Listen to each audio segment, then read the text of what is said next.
প্রিয় ভাইয়েরা, ওলামায়ে কেরামের দায়িত্ব কি?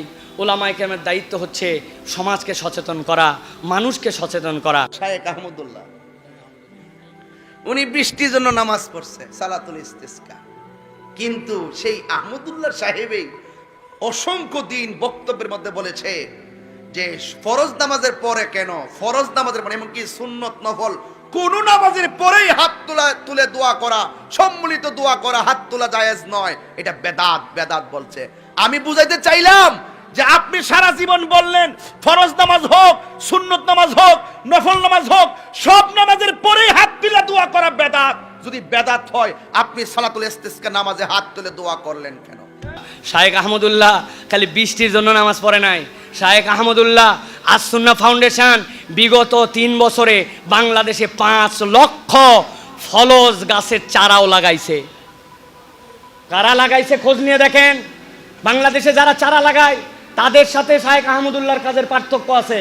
গাছ দিয়ে দিলাম, লাগালে লাগা, না লাগে লাগা, আমি খালি গণ্যর মধ্যে আনলাম, হিসাবের মধ্যে আনলাম। জি না, আমরা গাছওয়ালাকে সিলেক্ট করি, গাছওয়ালার তথ্য থাকে, ওই গাছওয়ালার সাথে যোগাযোগ থাকে।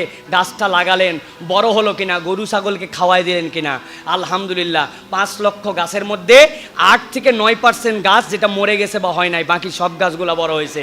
সুতরাং শায়েখ আহমদুল্লাহর বৃষ্টির আবহাওয়া দেখে শায়েখ আহমদুল্লাহ নামাজ পড়ে। এরকম অসভ্য যেই বক্তা কথা বলবে ওটার বিবেক এবং অন্তর দুটাই মরে গেছে, নচেত এইরকম বাজে কথা সে অন্তত বলতে পারে না। এটা তো বলবে নাস্তিক্যবাদী লোকেরা, এটা তো বলবে শাহবাগীরা, এটা তো বলবে ইসলাম বিদ্বেষীরা।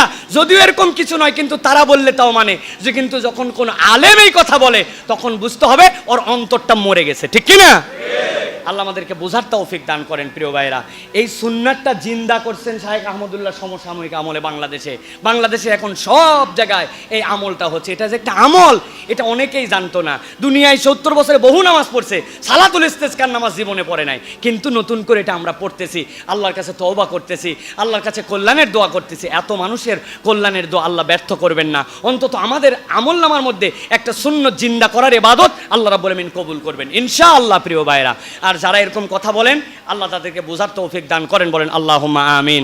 আল্লাহ তাদেরকে হেদায়েত দান করেন, তাদের এই সকল বাজে কথার থেকে বেঁচে থাকার তৌফিক দান করেন। হাত তুলে দোয়া, আল্লাহ রসুল যে কাজ যেখানে যেভাবে করেছেন সেটা করার নাম সুন্নাত। আপনি কোন জায়গার কিয়াস কোন জায়গায় লাগান? আপনি উল্টাপাল্টা কিয়াস করেন কেন? আপনি যদি যুক্তি দিয়ে চলেন তা আপনি যুক্তি দিয়ে তো আমার সাথে আপনি 3 মিনিট টিকতে পারবেন না। নামাজ পড়াচ্ছে ভালো আমল কিচ্ছু নাই। নবী করিম সাল্লাল্লাহু আলাইহি ওয়াসাল্লামের মাসুম ছিলেন, সাহাবায়ে কেরাম আল্লাহ রাব্বুল আলামিনের পক্ষ থেকে ঘোষণা যে আদুল ছিলেন, তাহলে তাদের আমল নামার সাথে আমাদের আমল নামার হিসাবই চলবে না।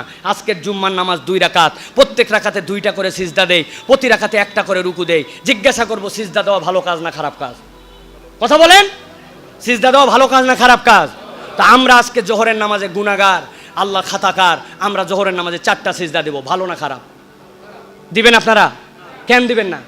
আপনারাই না বললেন একটু আগে সিজদা দেওয়া ভালো কাজ, নবীজির গুনাহ ছিল না, সাহাবায়ে কেরাম মাসুম, সাহাবায়ে কেরাম আদুল ছিলেন, আপনি 4 সিজদা কেন দিবেন না? বলবেন না নবী যেভাবে করছে ওইভাবে করা লাগবে, আবেগ দেখানো যাবে না। আপনি এই জায়গায় সিজদা হাজার ভালো হওয়ার পরেও আপনি আবেগ দেখায় 4 সিজদা দেন না, তো নবী কোন জায়গায় সম্মিলিত মোনাজাত লাগবে, কোন জায়গায় লাগবে না ওটা দেখাই দিয়ে যান নাই?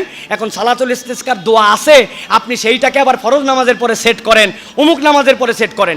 এটা হচ্ছে যাদের মাথার মধ্যে আকল নাই, দিন বুঝে না, খালি আবেগ দিয়ে হই হই করে, এটা হচ্ছে তাদের কথা। যারা দিন ইসলাম বুঝে তারা এরকম কথা বলবে না। ঠিক কিনা? আল্লাহ আমাদেরকে বোঝার তৌফিক দান করুক। শায়েখ আহমদুল্লাহর মতো এরকম আরো আহমদুল্লাহ আমাদের দেশে দান করুক, বলেন আল্লাহুম্মা আমিন।